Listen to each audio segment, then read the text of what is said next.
Welcome back to another edition of the Business Freedom Podcast. Lars Hedenborg here, your host. And we're kind of in the middle of a mini-series, a podcast mini-series. And the focus is on, big picture, how do you achieve something in your future that you don't have today?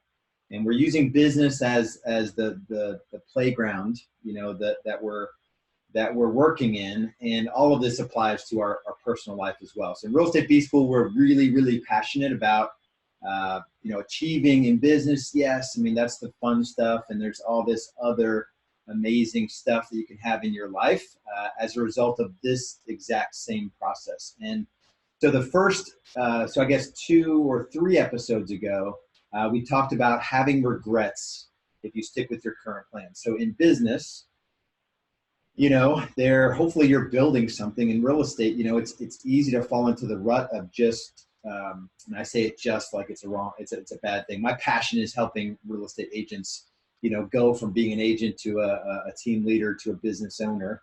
And my point is, it's easy to stay in that rut of comfort, the comfort zone where you're good at helping buyers and sellers. And, maybe you've had some bad experiences with hiring team members in the past, or, your team members, you feel like they never appreciate you, or there's some sort of something that's holding you back from building, a really amazing real estate team. And even if you have a team, which is who we serve folks that already have a real estate team, or at least a small team, key administrator, a couple buyer agents. That's kind of our entry point in Real Estate B School. And then all the way up to, you've heard me mention, $4.5–5 million folks that have their different set of struggles and their set of baggage as well. So there's no business that is not impacted by just struggle. And so that's just a real thing. So we covered that, like, just, will you have regrets? Are you on a plan that you feel comfortable about? Then we went into, and I broke it into 2 parts, the 8 things you must know about crushing your goals. And that was really, really impactful. If you missed those, make sure you go back. We talked about putting your life first. We talked about the fact that growth is hard. You need this franchise mindset, becoming a productivity warrior, that there are no shortcuts. You have to stop chasing squirrels. Way better if you play the long game and to enjoy the ride. And that's really the whole point of it is, it's not about the destination. It's about the journey to the destination. So that brings us to where we are for this episode. And it's really talking about, it's mindset is everything. There's this quote from Tony Robbins. I'll butcher it a little bit.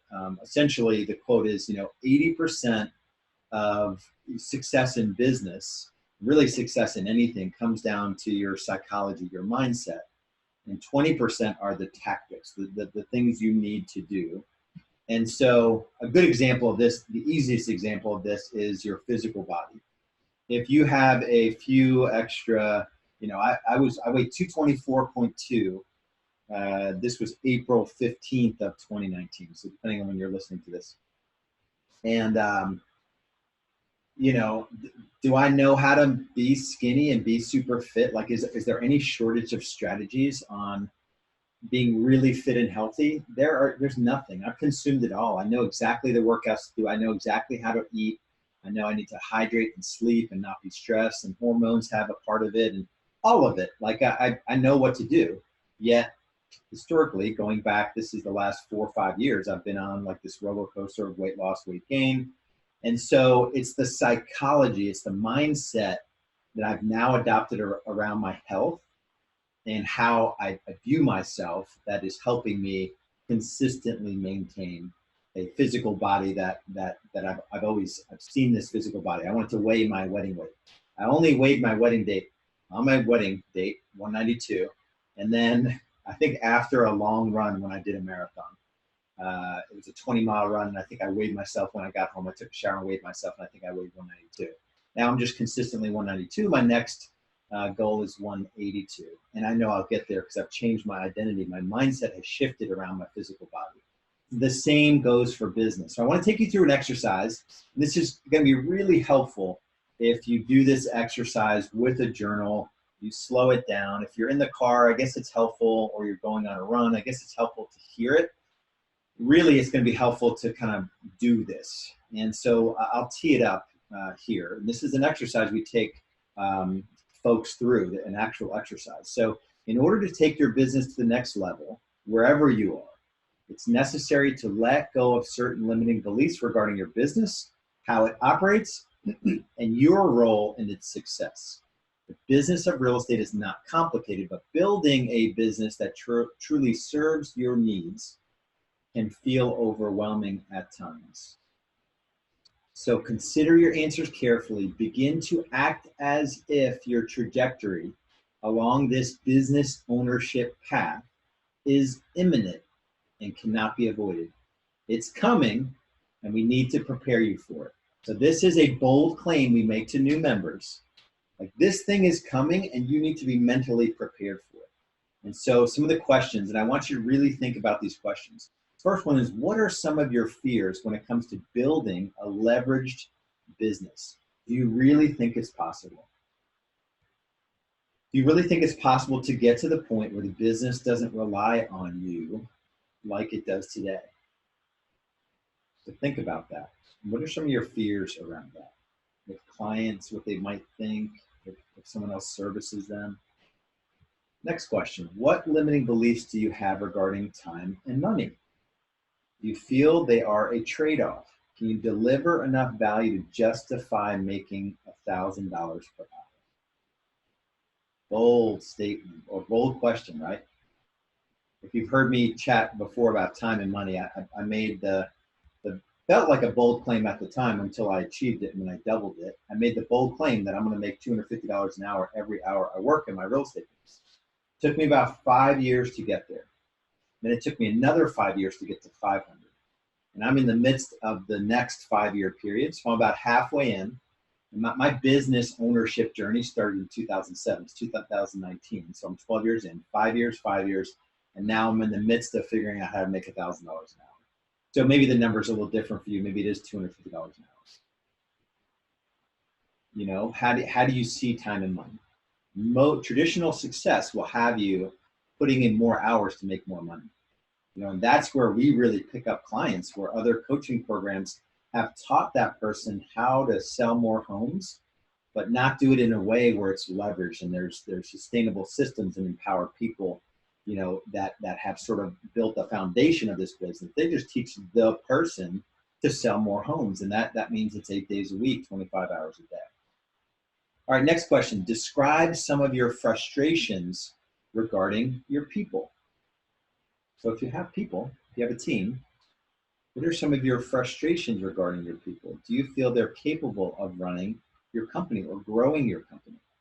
Maybe some of your insecurities, some of your limiting beliefs are because your people might not be strong enough to help you take this next level of growth or build the foundational systems required to be able to double, triple, quadruple the size of your business. So what are some of your frustrations or insecurities around your people? Our next question, do you believe your personal brand can operate without you?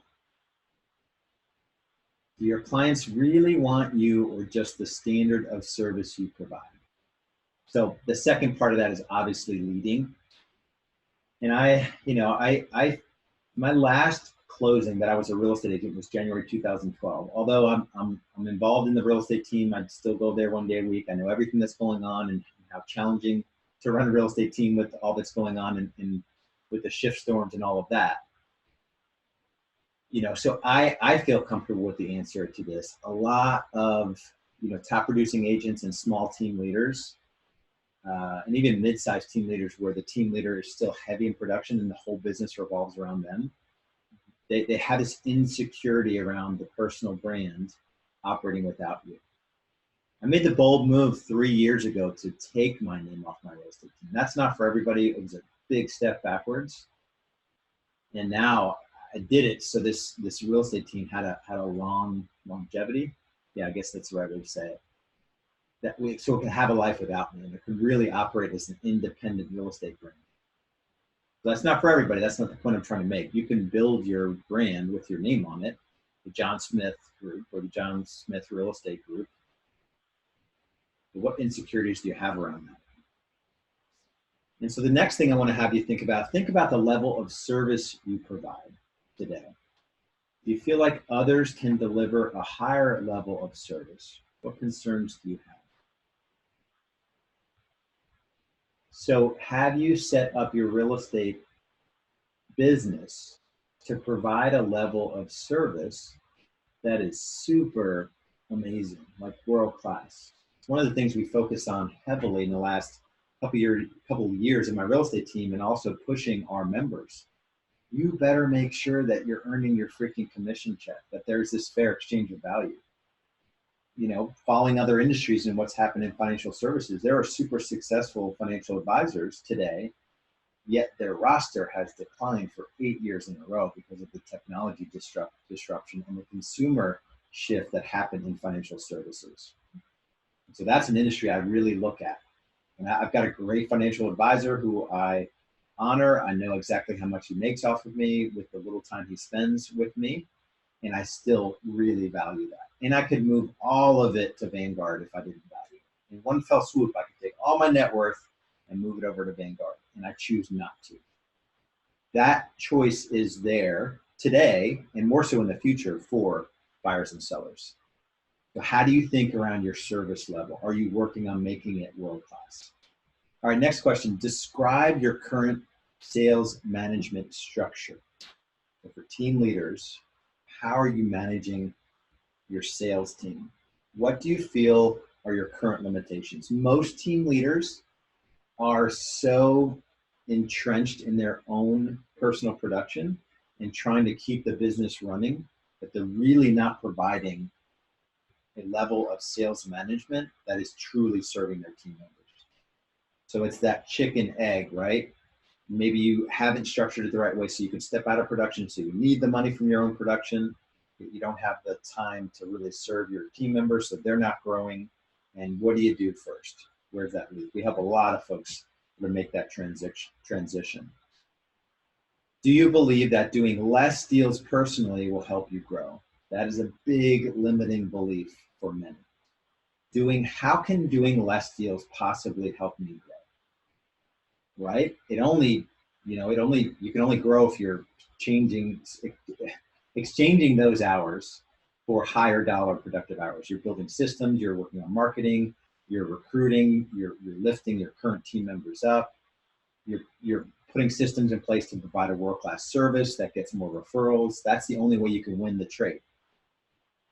And then you have to be able to say, hey, if I want to make $250 an hour and I can hire an agent, a buyer's agent for $30 to $50 an hour, a listing agent for $75 to $100 an hour, there's a delta there, right? So I just got to make sure that I'm doing things that are really valuable in the business.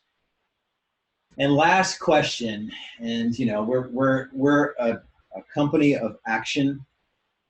We train, coach, and help team leaders implement systems that will give them leverage so they can build a business that doesn't depend on them. Even if you want to be in production forever, you still need to have sustainable systems and empower people around you to make this thing run, at least have the ability to run without you. And I don't care if you stay in production forever.